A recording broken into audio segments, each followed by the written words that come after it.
Gravando? Gravando, Marquinhos? Gravando, Marquinhos. Muito bem, então eu vou trocar aqui para o monitor para a gente ver os slides.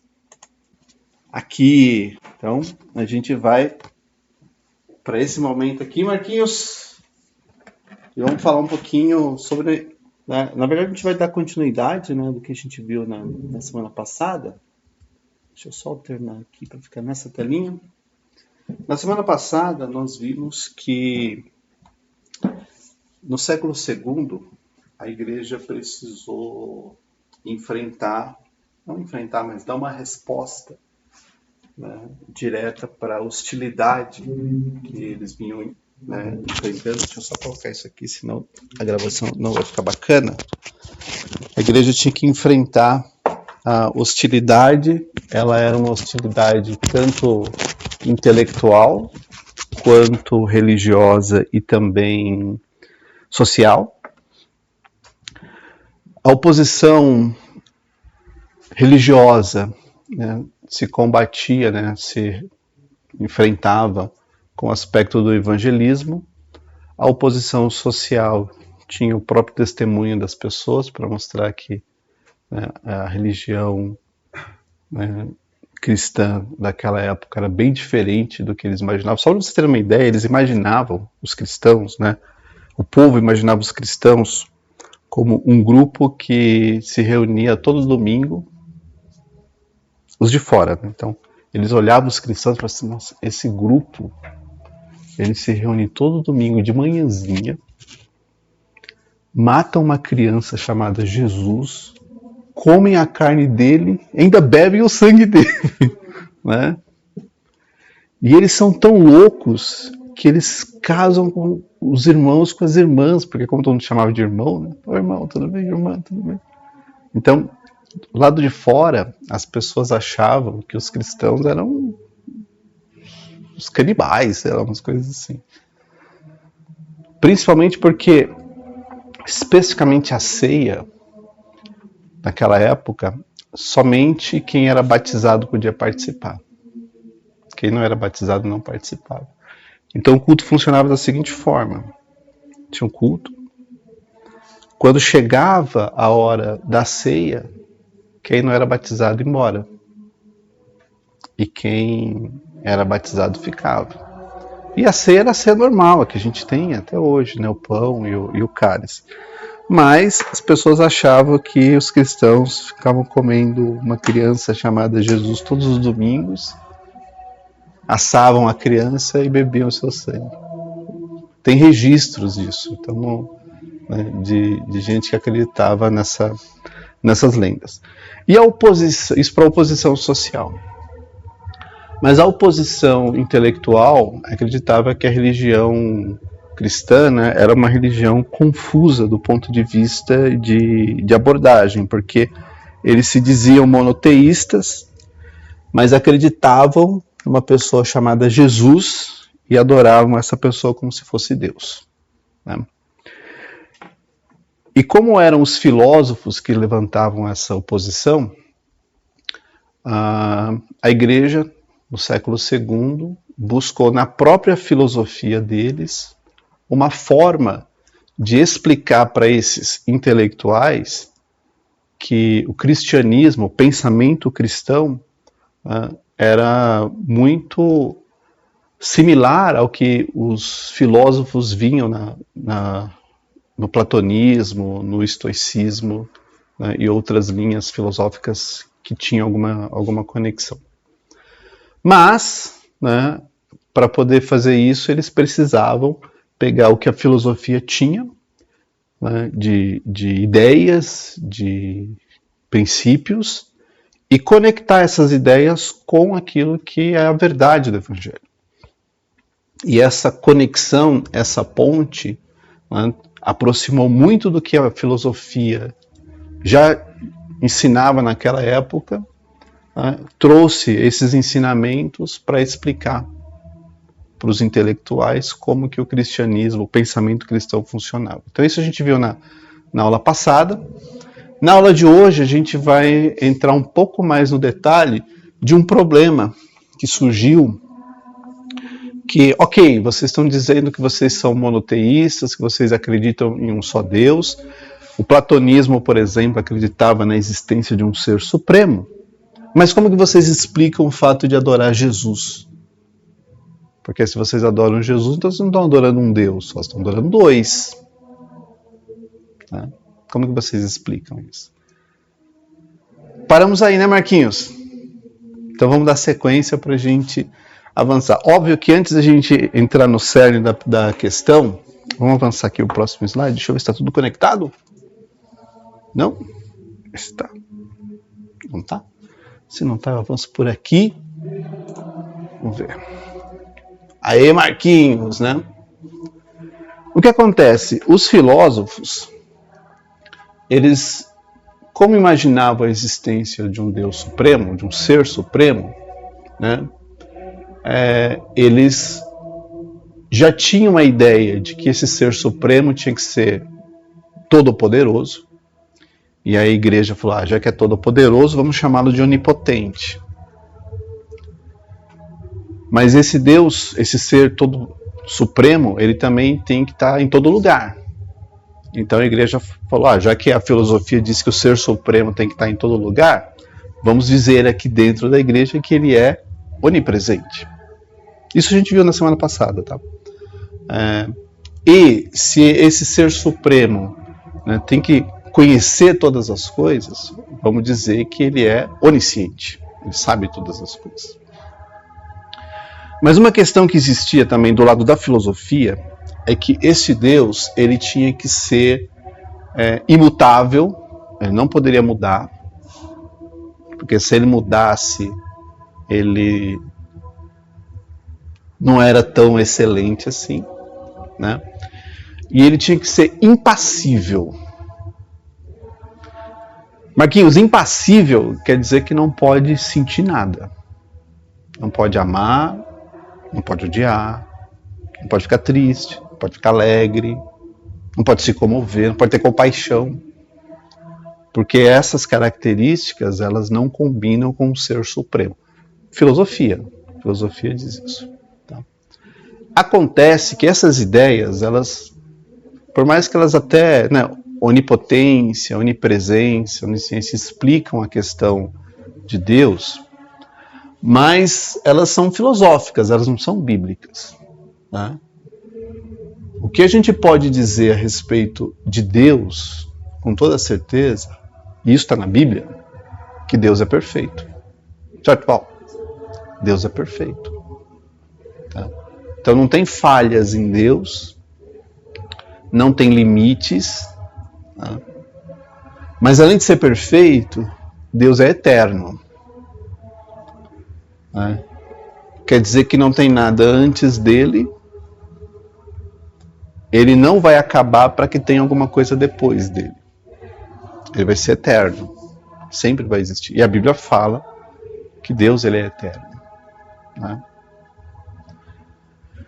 Mas uma coisa extremamente importante e que às vezes eu vejo as pessoas tirarem da conta é que Deus, ele é soberano. Soberano. Tem um versículo em Isaías que diz, operando eu, quem impedirá? A soberania de Deus permite que Deus faça o que ele quiser fazer, porque ele é soberano.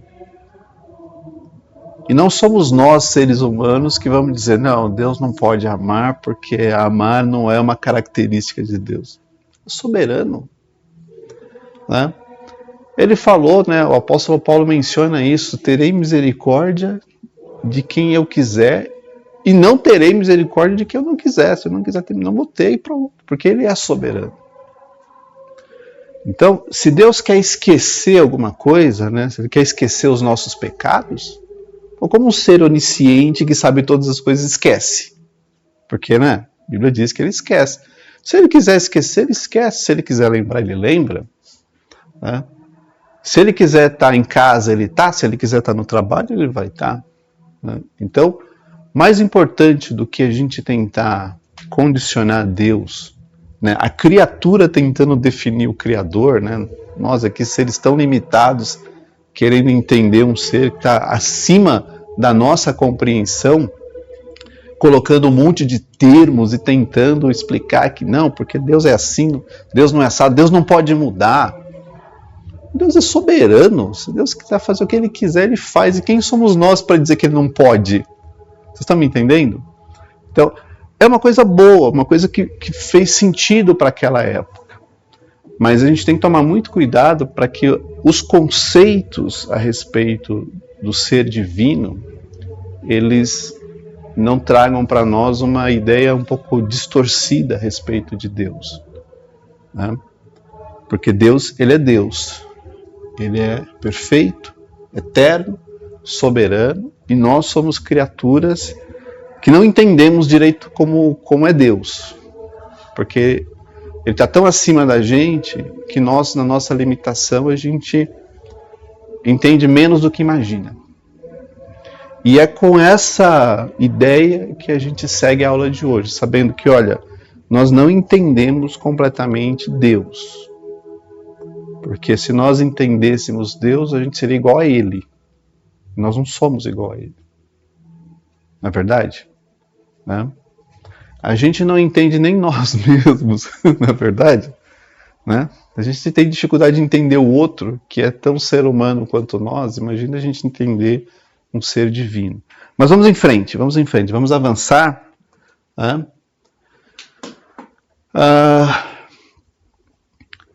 Na aula passada eu falei para vocês que não existe o termo trindade na Bíblia. Não existe.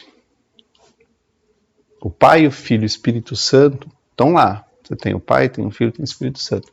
Mas a palavra trindade, ela não existe. O que existe foi que um teólogo, deixa eu ver se eu estou aqui na telinha, um teólogo chamado Tertuliano, aqui é século II, ele criou a palavra trindade para se referir a Deus. E como ele era um teólogo que escrevia em latim, então a palavra trindade vem do latim trinitas. E desde a época que ele inventou esse termo, né, a teologia cristã absorveu essa ideia de chamar Pai, Filho e Espírito Santo de trindade, né?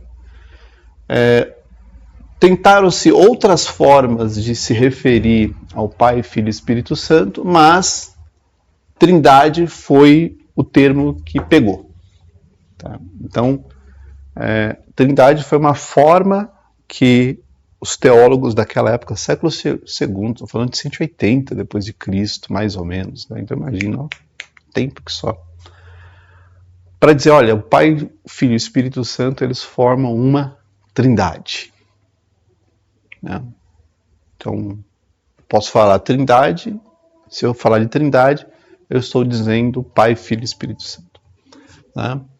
Na obra Teologia Sistemática e História Filosófica do Alistair McGrath, ele comenta a respeito dos muitos termos que esse teólogo criou.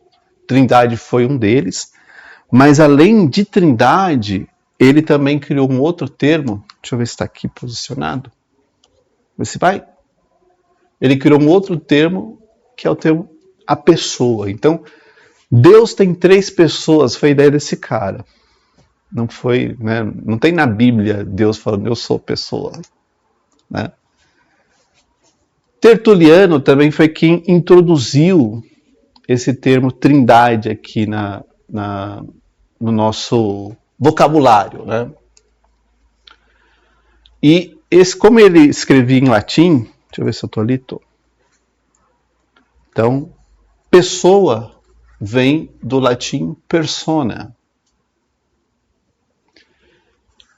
que foi uma tradução da palavra hipóstasis, que significa natureza ou ser. Começou a ter aceitação, né? E esses estudiosos, eles têm debatido exatamente o que esse cara quis dizer quando falou que Deus se manifesta em 3 pessoas. Porque ele falou, olha, Deus tem 3, a trindade representa 3 pessoas. O que ele quer dizer? com 3 pessoas. Vamos avançar para o próximo slide? Deixa eu ver se avança aqui. Né? O termo persona significa literalmente uma máscara, lá, que era usada por um ator na tragédia grega. Então, essa ideia de pessoa ou persona, a original é máscara. Naquela época, os atores usavam máscaras para permitir que a audiência entendesse qual dos personagens da peça que eles estavam interpretando, porque um ator podia fazer mais de um papel numa peça, numa tragédia grega. Então, para saber quem era o personagem da vez, eles iam e pum, colocavam uma máscara. Aí falou assim, ele tá fazendo o vilão. Aí ele saía de cena, colocava outra máscara, voltava, era o mesmo ator, só que com outra máscara. E aí falou assim, esse aqui agora é outro personagem, porque deu para ver. Era o mesmo ator fazendo mais de um papel. Por essa razão, o termo persona adquiriu um novo significado que tinha relação com o papel que alguém representava. É bastante provável que Tertuliano tenha pretendido, né, seus leitores entendessem a ideia de uma substância 3 pessoas, ou um ator 3 pessoas, como algo que significasse que um único Deus desempenhava 3 papéis distintos, embora estivessem relacionados no grande drama da redenção humana. Então, a ideia de definir Deus como persona, ou como pessoa, era para dizer o seguinte, olha, é tudo o mesmo Deus. Só que ora ele é Espírito Santo, ora ele é Filho, ora ele é Pai, mas é o mesmo ator, digamos assim. Aqui, de novo, século II. Na Bíblia, e no primeiro século, os apóstolos não tinham essa ideia de Deus pessoa. Isso aí surgiu depois. Surgiu nessa tentativa de explicar para os de fora e até para os de dentro como que a gente adora um único Deus, sendo Jesus, Filho, Espírito Santo, Consolador, o Pai, tudo sendo Deus. Então, essa foi a primeira tentativa. Então eles disseram o seguinte, pensa que é um ator com 3 máscaras. Né? Só que essa ideia tem problemas, né? Porque quando você está falando que é único, quer dizer então que na cruz era Deus com a máscara de filho, e no Pentecostes era Deus com a máscara do Espírito Santo. Como que... Mas se Jesus, quando estava no jardim falando, Pai, se possível, passa de mim esse cálice, ele estava falando para ele mesmo, na figura de Pai, com a máscara do Filho. Vocês percebem? Todos esses anos eu não consigo entender. Imagina, né, quem está ouvindo isso pela primeira vez, né? É confuso, porque, de novo, nós aqui tão limitadinhos, querendo explicar algo que está acima da nossa compreensão e achar que a gente está explicando bem, está sendo bem entendido. Não está, né? E a coisa não para por aí. Deixa eu ver se tem mais slide. Né? Não, antes desse slide, tá? Vamos voltar aqui um pouquinho. Era necessário explicar o papel do Pai, do Filho e do Espírito Santo. E naquela época eles acharam que dividir Deus em 3 pessoas era a melhor forma possível. E essa é uma ideia que, se você for atrás, você vai ver que ela dura até hoje. Deus Pai, Deus Filho, 3 pessoas, um único Deus, tal.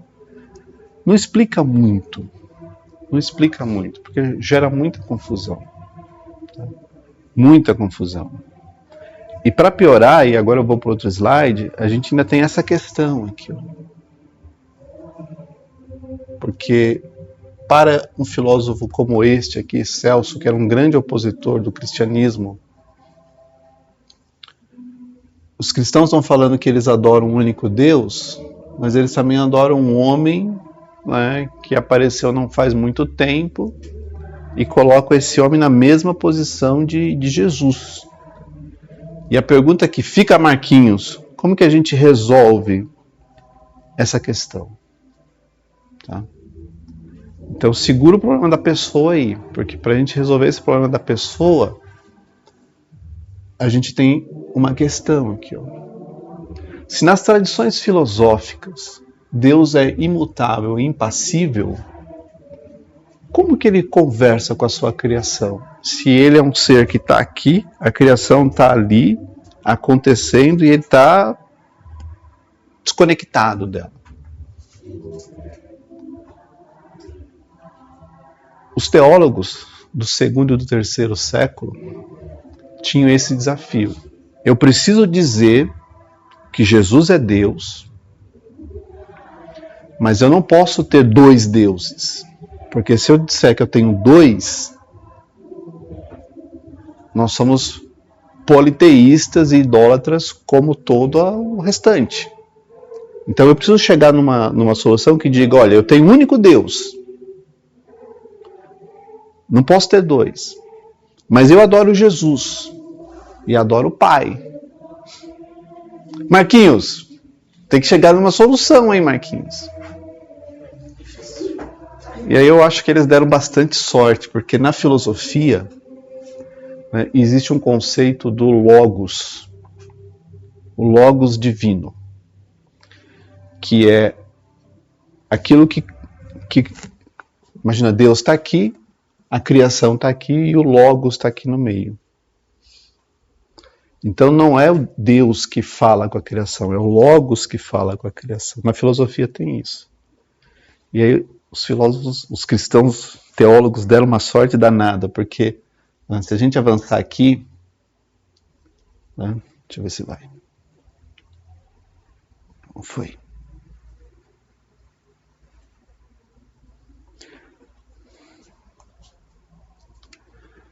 Deixa eu voltar para lá.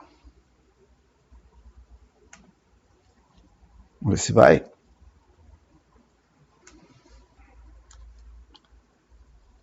João capítulo 1. Marquinhos, agora é com você aqui, ó. João capítulo 1, versículo 1. No princípio, está aqui em português, Marquinhos, caso verdade, caso eu erre em cima, eu tenho a colinha aqui embaixo.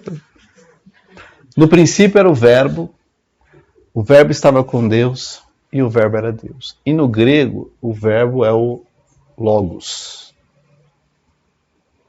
Então eles pegaram esse texto, que está em João capítulo 1, e falaram, olha, o nosso logos, que é Jesus, é esse logos que os filósofos falam, que conversa com a criação. Então, está tudo certo. Então, por que ele é divino? Porque, no princípio, ele estava com Deus e, no princípio, ele era Deus. Então, eles pegaram a ideia do logos, né, filosófico, que é a parte do ser divino supremo que comunica com a criação, que faz a ponte entre o Deus imutável e a sua criação, e falaram, esse aqui que está no meio é Jesus. A ideia deles foi boa, os caras pensaram, foram ligeiros aí, Marquinhos, eles encontraram uma resposta rápida, né? Então, para eles, Jesus, Deus, está tudo conectado na mesma ideia. Por quê? Porque a filosofia não tem lá o logos? A gente também tem aqui, está até na Bíblia. Então eles usaram essa ideia para justificar que a pessoa de Jesus é o logos que os filósofos tinham como a conexão entre a criação e o Criador. Que comunicam aqui. Que faz essa ponte aqui no meio. E a partir daí eles disseram, não, então está resolvido o problema. Então não é que a gente adora um homem chamado Jesus. A gente adora o Verbo de Deus que encarnou, né, na forma de homem para comunicar Deus para a humanidade. E não faltava versículo para justificar, porque o próprio Jesus diz, olha, eu vim aqui para fazer a vontade do meu Pai. Eu e o Pai somos um.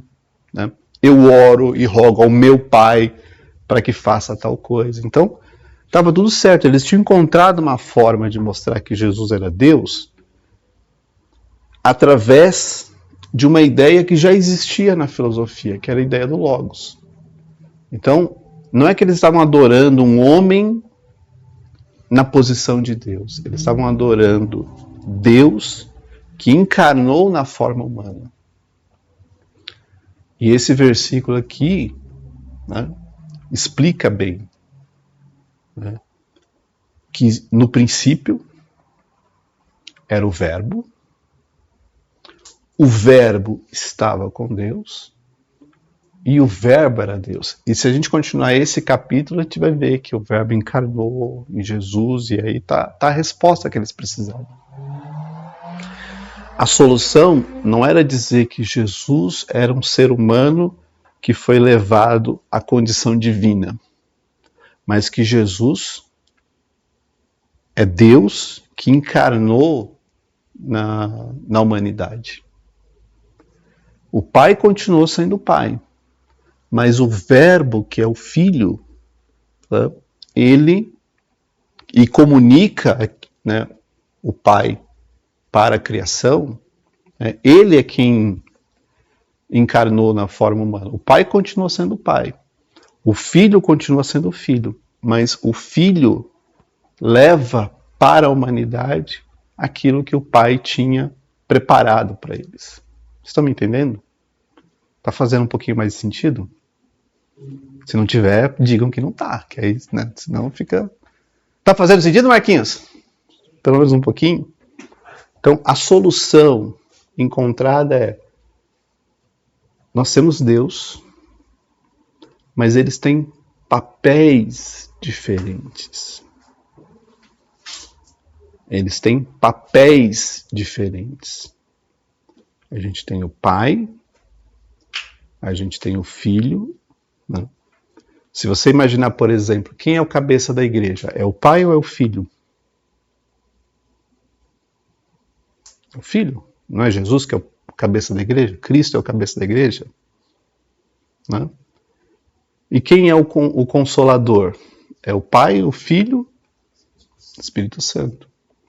Então, no final, o que a gente percebe é que os três, com essa característica divina... Deixa eu só clicar aqui em continuar, senão a Ana ali perde a conexão e não consegue me ajudar com essas transições.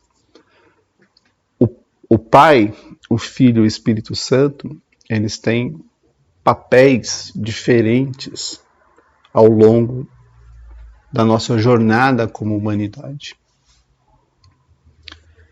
E aí eles começaram a perceber, tá, então o Filho... A humanidade caiu, gente, a humanidade caiu. Jardim do Éden, pum, caímos ali. Mas o desejo de Deus não era ter uma humanidade caída. Era ter uma humanidade redimida, recuperada daquela queda.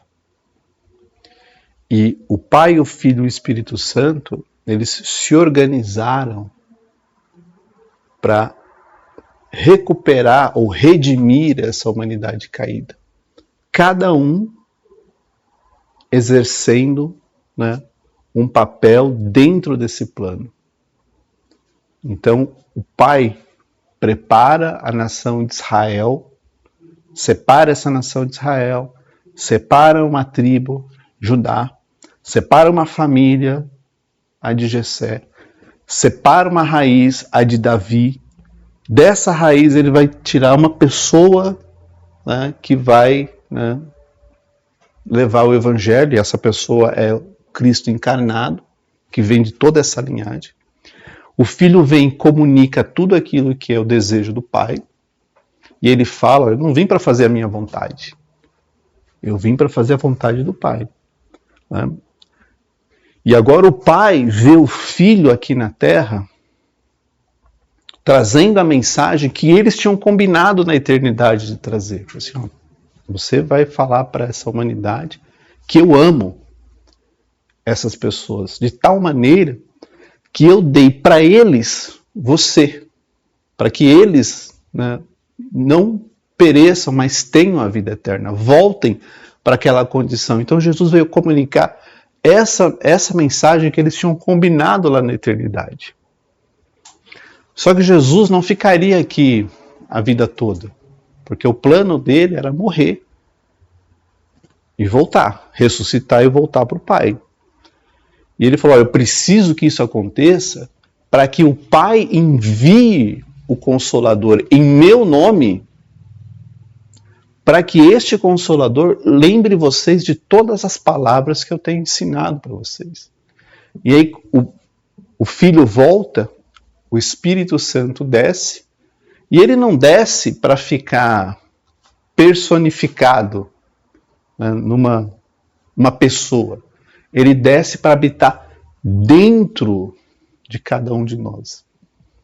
Então você vê Deus falando, o Pai falando com a humanidade, o povo de Israel, né? Jesus andando nessa terra, comendo a nossa comida, cuidando da família dele e ensinando as pessoas. Então já não estava mais no reino, estava aqui pisando nesse chão. E agora tem Deus habitando dentro de você através do Espírito Santo. Vocês percebem como que é essa trindade? Eles combinaram isso de um jeito incrível. Para dizer assim, olha, eu estou fazendo tudo necessário para resgatar vocês. A ponto de que se vocês crerem no Filho que andou aí, que respirou esse ar, bebeu essa água, sentiu calor, sentiu frio, sentiu cansaço, sentiu fome, sentiu sede, né? Ensinou vocês, agora tem o Espírito Santo habitando em vocês. Então, para que vocês não se sintam desamparados em momento nenhum. Então, no final das contas, a gente tem Deus habitando em nós, né? Na figura do Espírito Santo. E esse Espírito Santo que habita em nós, ele intercede por nós, porque nós não sabemos como orar do jeito certo. Então ele intercede. E os dois que estão lá no reino, um deles falou assim, ó, eu vou ser o advogado dessas pessoas. Porque o acusador vai continuar acusando, porque eles continuam pecando, eles não deixaram de pecar. Não se tornaram perfeitos, eles continuam pecando. Mas eu vou estar aqui à direita de Deus para todas as vezes que chegar o acusador dizendo, Marquinhos pisou na bola de novo. Falou que não ia fazer e fez. Né? Aí tem o filho dizendo, mas eu morri pelo Marquinhos. Então ele está justificado. Ele pediu perdão? Pediu. Então está tudo certo. E o pai dizendo assim, acusador, você não tem mais poder. Porque ele já foi absolvido.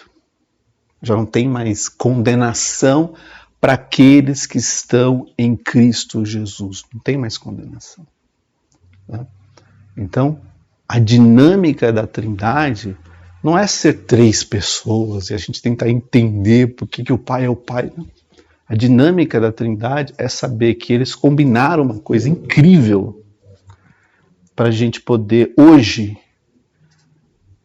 olhar e saber, eu tenho um Pai, eu tenho Jesus, o meu advogado, e eu tenho o Espírito Santo, o meu consolador, que está aqui para me auxiliar, para me ajudar e para melhorar a minha vida. Amém? Para terminar, acho que a principal dúvida que a gente tem é que às vezes a gente acha que ser três significa, por exemplo, você ter água, não, Café, Marquinhos, sei que você não toma. Suco e refrigerante. E você pensa, os três são bebidas. Os três são líquidos. Mas o café não é igual ao refrigerante. E o refrigerante não é igual ao suco. Então eles não são iguais. Eles são diferentes. O café você bebe quente. A água você pode, né, o suco você pode beber ele mais natural. O refrigerante é mais gostoso gelado, não é verdade? Então eles não são iguais. E aí a gente vai levar, tá bom, mas como que eu explico que eu tenho Pai, Filho e Espírito Santo e não três deuses diferentes? Como que explica, Marquinhos? Próxima aula! Muito bem, que Deus abençoe vocês. A gente continua então na próxima aula. Vou terminar aqui a gravação.